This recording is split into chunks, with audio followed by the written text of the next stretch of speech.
नमस्कार, कला कहानी में आपका स्वागत है। कला कहानी है कहानी कलाकारों की, उनकी कला की, उनके व्यक्तित्व की और उनकी सोच की। कला कहानी comprises stories of artists and their craft, their personalities, their vision from a different perspective, a different angle. ये सभी कलाकार देश के विभिन्न भागों से हैं, मुख्तलिफ शैलियों से हैं। ज़्यादातर नई पीढ़ी के उत्कृष्ट कलाकार हैं, लेकिन कुछ उनसे सीनियर भी हैं। So welcome to कला कहानी Season 1, comprising 25 artists from different streams, different generations and different perspectives. कला कहानी में हमारे आज के मेहमान हैं लेजेंडरी सरोद माइस्ट्रो उस्ताद अली अकबर खां के सुपुत्र और शिष्य उस्ताद आलम खां। आपने गुरु शिष्य परंपरा के तहत मैहर सैनिया घराने में 7 वर्ष की कोमल आयु से ही अपने पिता से सरोद में प्रशिक्षण आरंभ कर दिया था। आलम खां began accompanying his father on stage internationally from 1996. His solo career began from 1998. Ustad Ali Akbar Khan's careful crafting and guidance, Alam's riyaz, and imaginative way of expressing the ancient ragas have enthralled audiences globally. He has also collaborated and performed with a wide array of artists from different genres. आपने अली अकबर खां college of music की स्थापना में अपने पिता की सहायता की और आजकल आप वहीं पर एडवांस्ड इंस्ट्रूमेंटल क्लासेस लेते हैं। आलम जी, वेलकम टू कला कहानी। Thank you. Namaste. Namaste. Could you tell us about your training under your father? When did it start? It started probably from birth, but really 7 years old I started playing Sarod, and before that some vocal music. Also, the way my father taught, he used to say that this was also the way in which he learned. I try to also teach in that style as well. Of course, each person is different, from my grandfather to my father to me. With me, he was not strict like my grandfather was with him. There was no threatening or fear instilled in me and things like that, which my father had to face for 20 years of his life. He used to practice 18 hours a day for 20 years. He used to tell us that his father made him learn in this kind of militaristic way. The result of that was my father being created. He became who he was. So my father didn't want that experience with me, and he didn't force me. He encouraged me anytime I wanted to do anything music related. I played guitar for a while. I like to listen to a lot of different styles of music being brought up here in the United States in the Bay Area. I would attend vocal classes at my father's music school, the Ali Akbar College of Music, and I would sit in and sing along and things like that. And then later on, they got me a small sarod. My father got me a small sarod, and my mother, from Heyman Babu in Calcutta, the late great sarod maker and instrument maker. And they used to put little teeny stickers, like office stickers, those little circular stickers. They put them where the notes were placed on the sarod, because in the beginning it's hard to, grasp the notes. So I did that for a while. I would play, I would stop playing, I would play, I would stop playing. My parents got me electric guitar. I would listen to all kinds of music and play on that. And my father would say, "Bring your guitar," and then he'd listen to me, and then he would play the guitar and just noodle around, and it was fun. Then, it wasn't till later, till I was a teenager, that I started to hear my father's music in a new way. And all of a sudden, it was like I could actually hear it. Before I was just listening, but I couldn't hear it. And I recognized it as home, or as like a old friend, something that I'd known my whole life.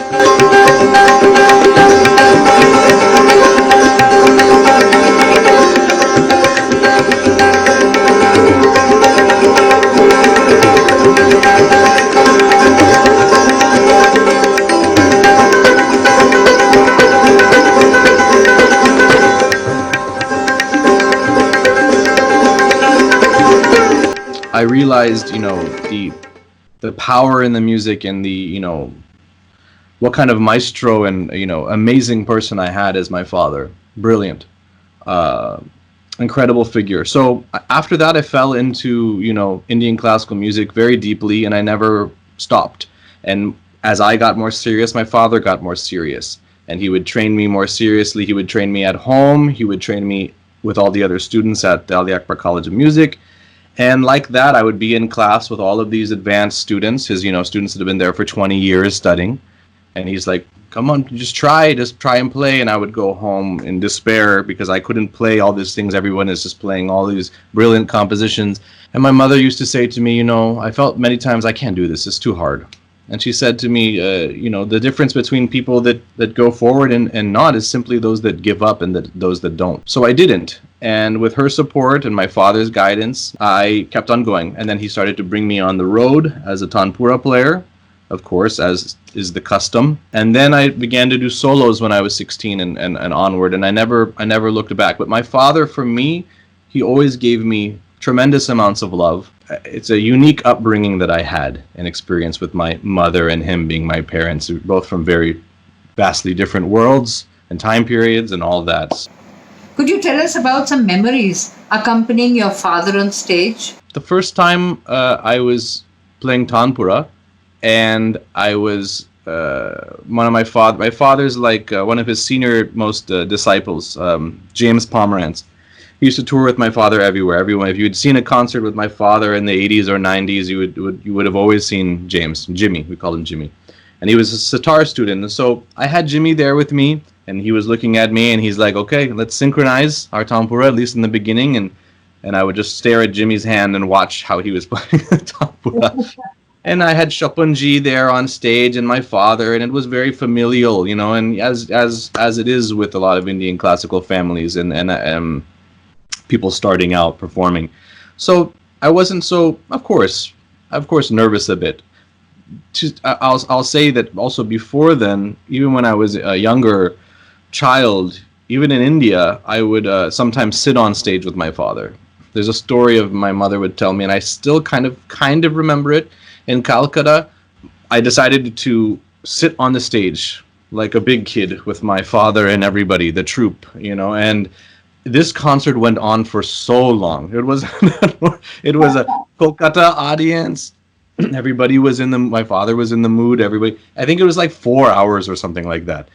And me, I think I was just like in so much pain from sitting like that for so long that Shapunji was looking at me. And I either like went to sleep or like slid off the back of the stage or something like that. I don't remember, but I had some familiarity with being on the stage and in front of people. I wasn't as nervous as when I probably played Sarod for the first time. And I think the first time I played Sarod was maybe the Dover Lane Music Conference, Dover Lane Music Festival in Calcutta, with that kind of audience and that history with my father, thousands of people there.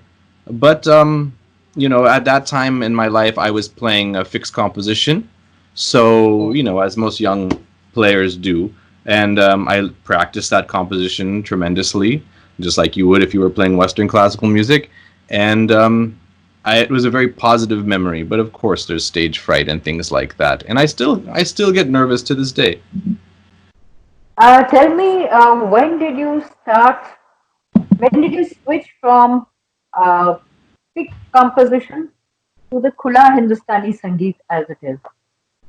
The way it was conveyed to me and the way I convey it to my students is that it's like a map, and that it's like a city of a map. So if you have San Francisco, or then you have the Golden Gate Bridge, and then you have, something like Fisherman's Wharf or some landmarks. And every composition teaches you another route through the city. And not just the main roads, but also, is it sunny outside? Is it gray outside? Are you going to take the small path that leads through the city? Are you going to go by bicycle? All of these things make up that, what we call improvising. It makes up that feeling, and that it's how did you spend that day in that city? Everybody's in the city, but it's going to be different for every person because of the way they navigate that. So composition is so vital, and we learn so much composition. But at a certain point, it's about gaining that freedom within the structure of the ragas, of course, and the format of playing.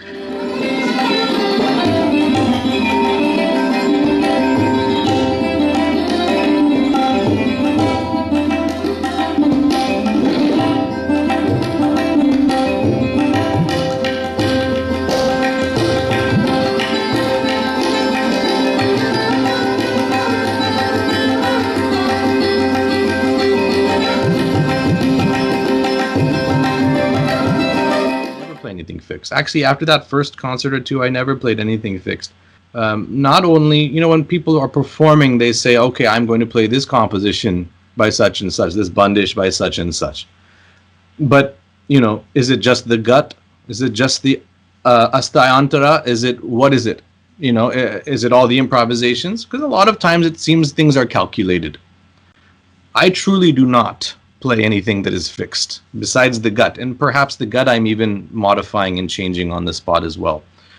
Everyone cites this composition written by Mozart or Bach or Beethoven, and everybody plays that composition. It's known as Bach's such and such. So why don't we reference our masters of Indian classical like that as well? Because the composition should be taken outside of only a learning tool into a piece of art that in itself is a complete realized thing. I'm doing some exploration with that with my father's work as well.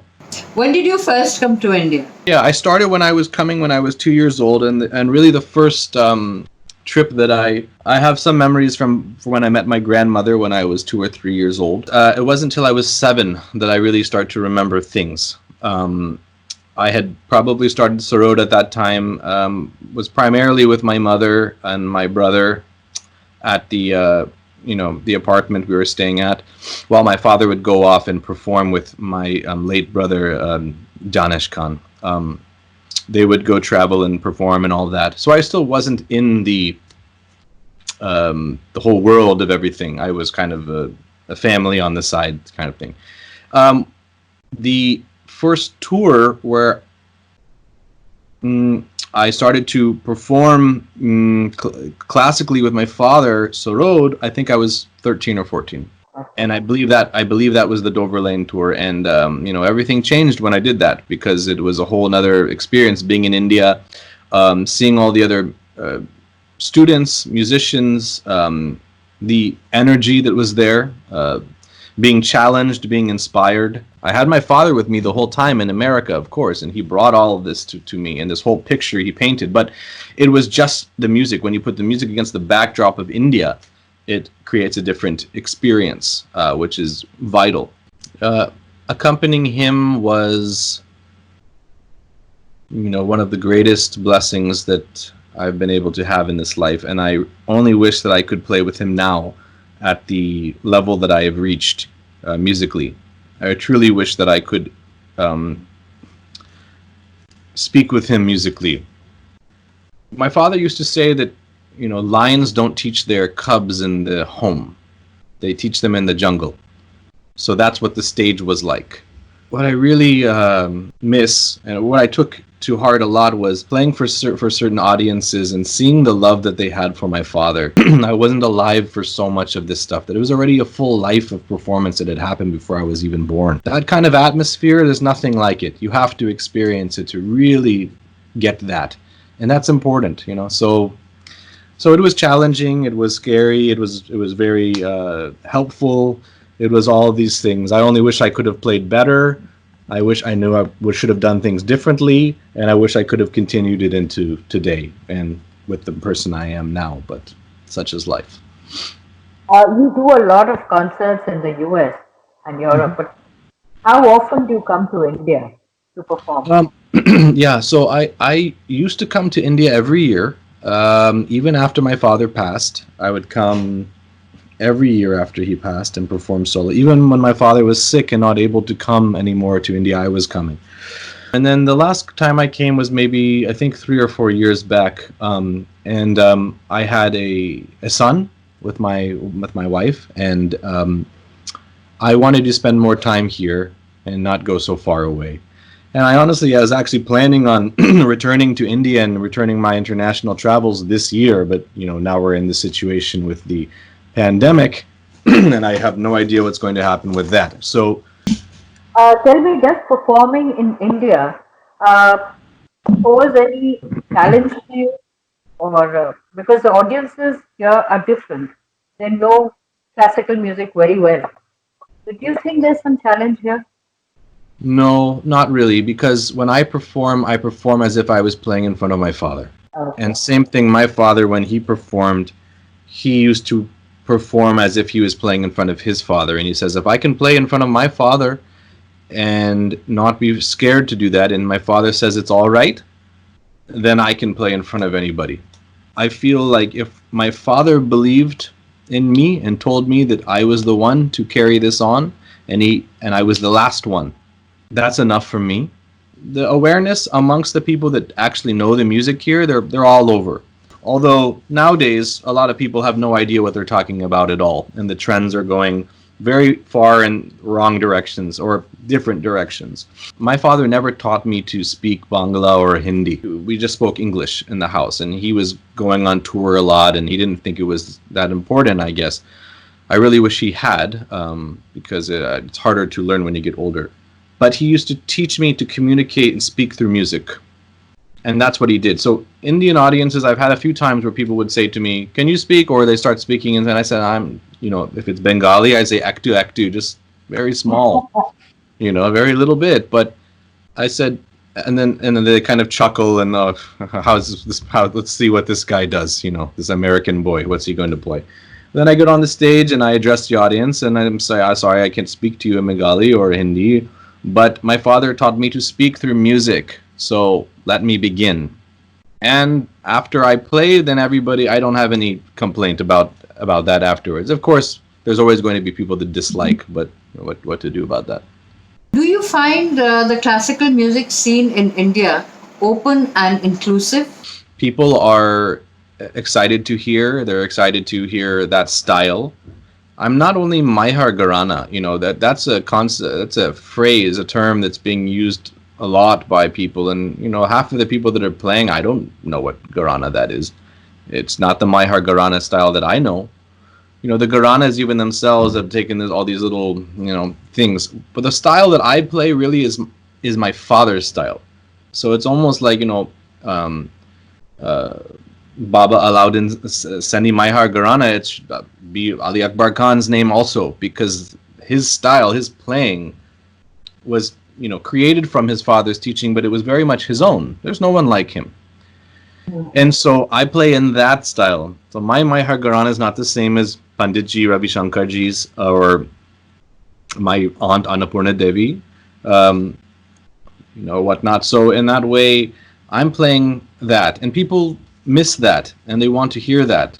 Nowadays, it's a lot about gymnastics and Olympics and all these kinds of things that people are doing. With how many you did 2 flips this year, next year someone's doing 4, next year 6. It's just like speed, tons, tayari, all this kind of stuff. It will never end. Someone's always going to be doing faster and faster. So what I'm trying to do is bring that intention, that integrity, that essence, that aesthetic, and mission of what my father had taught to me my whole life. And I play the way I play because I tried to follow him 100%. And people, why don't you play like this? Why don't you play like this? Because I didn't learn that way. So if I did it, it would just be trying to keep up with the trends of things. And I don't follow trends. I follow the mission. And that is timeless. You were talking about the Gharana system. Are they even relevant now? Because there's so much of intermingling of music between the different Gharanas. A lot of it has to do with the type of guru that you have. And a lot of people, unfortunately don't have access to a great teacher. Everyone is a guru now. A real teacher will teach you the power and the treasure trove of wisdom that is inherent in that exists within that Gharana, and the styles and the work that has been put in from the practitioners of that certain style. So I think there's something very honorable and beautiful and powerful spending one's life studying that particular style. That's not to say that other styles are not just as valuable and not just as beautiful and powerful. I think it's your job to know very well your style and build that foundation very strong before you go and start taking things from other Gharanas and building onto your house and putting things like that. And that's like, and people nowadays, it used to be looked down upon to be a mixture of things. What's this? This guy, he didn't learn enough in any one style. Nowadays, I see people writing in their bios, I play from this 3 different styles or from this different thing, and they're using it as a positive. And the audiences don't know any different, and so they're going, yes. So we're steering away from the tradition and going into this new attitude or mind state. Is it wrong? No, I wouldn't say that it's wrong, because things evolve.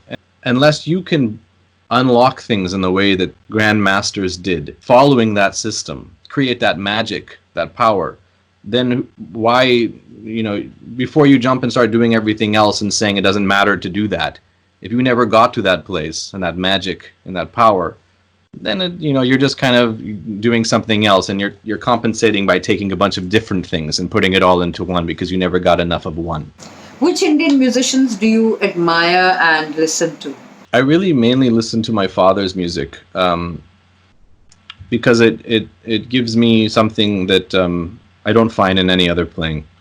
It's just it speaks to my heart. It's like medicine, pure beauty and medicine. I felt like my father held the cosmos, the universe in his hands when he played. But of course, I listened to Pandit Nikhil Banerjee, Ustad Vilayat Khan Saab, Pandit Ravi Shankar, Amir Khan Saab, vocal music. I listen to all of the greats. I listen to all of the greats, and other Gharanas too. I listen to other Gharana styles, of course, Sarod and whatnot, and my contemporaries. I listen to contemporaries playing, and I appreciate it, and I'm impressed by a lot of things. And with the fraternity and all the different musicians, I speak with everyone, and a lot of them come here to California and perform at the Ali Akbar College of Music still. Alamji, what are your plans regarding the future as the inheritor of your father's music, and also the person who's running the Ali Akbar Khan School of Music? The school is a family-run institution. So my mother is actually the director of the Ali Akbar College of Music. I am the head of the instrumental studies, and Shapunji is the head of the tabla department. My brother works there. My sister works there. It's all a family affair.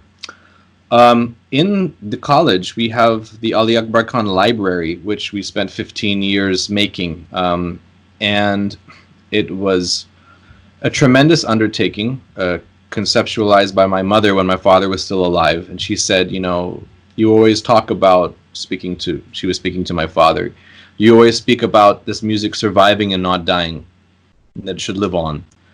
But even what we do in our lifetimes, what happens after that, we don't know. So the only way to ensure that is to digitize and archive this entire everything.